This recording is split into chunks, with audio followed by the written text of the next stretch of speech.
মাখা চলো এই কারণে মার তারপর শুনে বাচ্চারা এবং পিটাচ্ছে।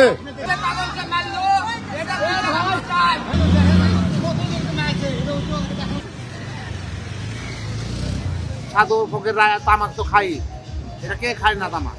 ভিতরে ঢুকে সাধু ফকিরদেরকে মাছ ধরেছে, মায়ের রক্তাক্ত করে দিয়েছে। এটাও একটা বড় খারাপ। কোনোদিন তো আর্মিতে এই ব্যবহার আমরা পাইনি।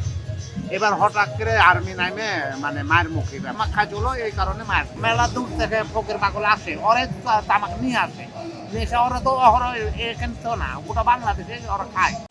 এখানে আমরা প্রত্যেক 300-350তম অরুষ, একদিন দুই দিনের তো না, আমরা দীর্ঘদিন থেকে এখানে অরুষটা করাই।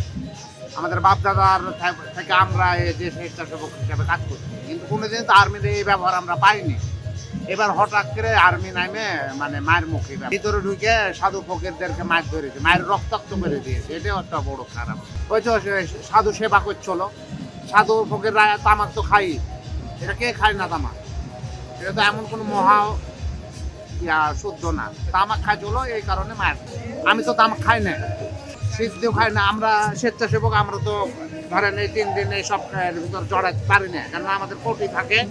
এই কারণে আমরা কোনো মাদকের ভিতরে আমাদের কমিটি থেকে নিষেধ করা আছে। এখন যখন বাইরে থেকে কুষ্টিয়া থেকে আসে, আগত মেলা দূর থেকে ফকির পাগল আসে, ওরে তামাক নিয়ে আসে, নেশা ওরা তো অহরহ এখানে তো না, গোটা বাংলাদেশে ওরা খায়।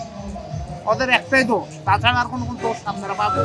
যে ঘটনা ঘটেছে এটা আমি শুনতে পেয়েছি যে দরগার অনেক বাইরে ঘটনা ঘটেছে, দরগার ভিতরে কোনো ঘটনা ঘটেনি। এটা আপনাদেরকে আমি বলতে পারি। আমাদের নিয়মিত যে প্রোগ্রামটা এটা আমাদের চলমান আছে, আজকে আমাদের শেষ দিন। সেই ক্ষেত্রে আপনাদেরকে সবাইকে ধন্যবাদ। বাংলাদেশের বিভিন্ন জায়গা থেকে সাধুগুরুরা আসছে, আমরা সেই প্রোগ্রামটাই আমরা চলমান আছে।